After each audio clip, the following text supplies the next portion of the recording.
আমাকে পাঠিয়ে কোনো লাভ নেই। আমি কেন যেতে চাই? সংসদে যাওয়ার জন্য এখানে আসছি কেন? এমপি হওয়ার জন্য না। 2-1 ডজন এমপির যে শ্রদ্ধা সম্মান আল্লাহ পাক তার চেয়ে কম দানে বেশি দিছে, আলহামদুলিল্লাহ। থাকার জন্য, খাওয়ার জন্য যতটুকু অর্থের প্রয়োজন আল্লাহ তার চেয়ে কম দানে ভালোই দিছে, ভরপুর দিয়েছেন। তা বলতে পারেন হুজুর তাহলে আসছেন কেন? আমি এখানে সম্মান পাওয়ার জন্য আসি না, অর্থ কামাই করার জন্য আসি না। এখানে আসছি কেন এটা বুঝতে হবে। আমি এই স্টেজে, এই চেয়ারে বসে যদি 1000 বছর বক্তৃতা করি, সেই বক্তৃতা আইন হবে না, কিন্তু সংসদে 5 মিনিট আলোচনা করলে সেটা আইন হবে।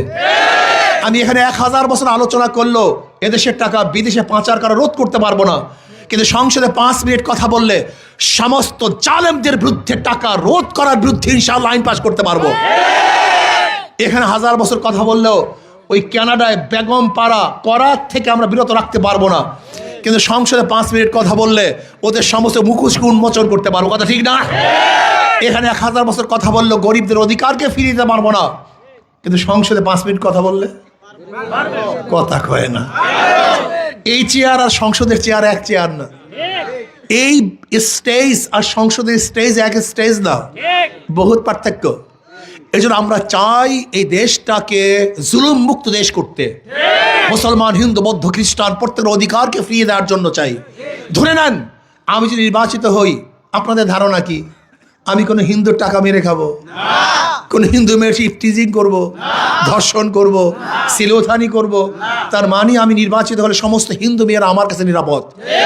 যদি আমি নির্বাচিত হই কোনো হিন্দু ব্যক্তির দোকানদার ব্যবসার মধ্যে ভাগ বসাবো, চাঁদা তুলবো, তার মানে আমার কাছে সমস্ত হিন্দুদের ব্যবসা প্রতিষ্ঠান নিরাপদ।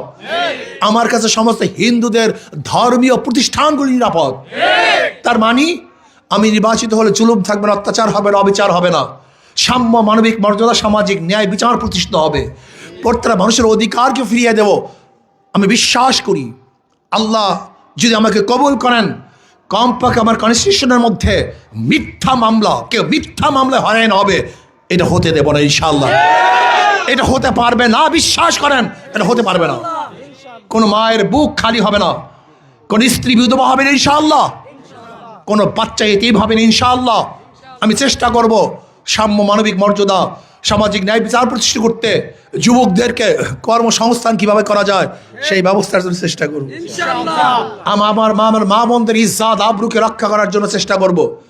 খাস করে আমি আমার বাখেরগঞ্জ বাবাদেরকে বলবো, ওদেরকে বারবার নির্বাচিত করেছেন, ওরা কি করেছে আপনারা দেখেছেন, ওরা কি করতে পারে তাও আপনারা জানেন, কিন্তু আমাকে একবারও দেখেন নাই। কিন্তু যদি মনে করেন এই বাংলাদেশটাকে জুলুম মুক্ত দেশ করার জন্য, অন্যায় অবিচারকে চিরতরে রোধ করার জন্য, দুর্নীতিকে চিরতরে কবর রচনা করার জন্য যদি আপনারা সবাই চান, তাহলে আসুন। এই কাজ শুধু আমার না, এই কাজ আমাদের সবার।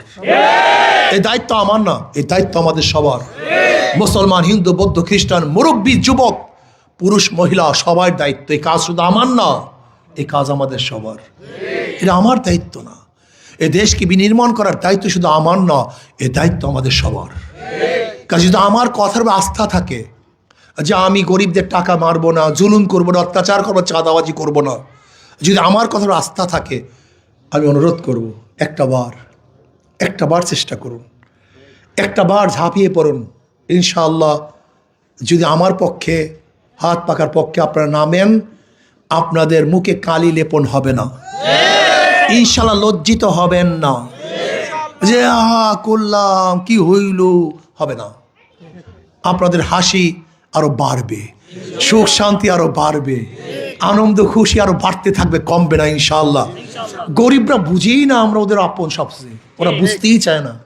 সবচেয়ে বড় সমস্যা এই, যাদের শরীরের মধ্যে হারামের রক্ত নেই, যার বাবার শরীরের মধ্যে হারামের রক্ত নাই, যার দাদার শরীরের মধ্যে হারামের রক্ত নাই, তারাই পারে হারাম মুক্ত, সন্ত্রাস মুক্ত, দুর্নীতি মুক্ত দেশ করতে। অন্য কেউ পারবে না, সম্ভব না। এর জন্য আসুন, এই কাজটা আমাদের সবার। আজকের থেকে সবার কাজ মনে করে, আর মাত্র কয়েকটা দিন, আগামী 12 তারিখ যুদ্ধ হবে। সেই যুদ্ধে ইনশাআল্লাহ আমাদেরকে বিজয় অর্জন করতে হবে। কি রাজি আছেন না আমার যুবক বাবারা? না রাগ টাগ করছেন আপনারা? ঘটনা কি বুঝলাম না কিছু। যদি রাজি থাকে 2 হাত তুলেন, আলহামদুলিল্লাহ। নারায়ে তাকবীর, নারায়ে তাকবীর। আল্লাহ আমাকে এবং আমাদের সবাইকে কবুল করে নেন। আল্লাহ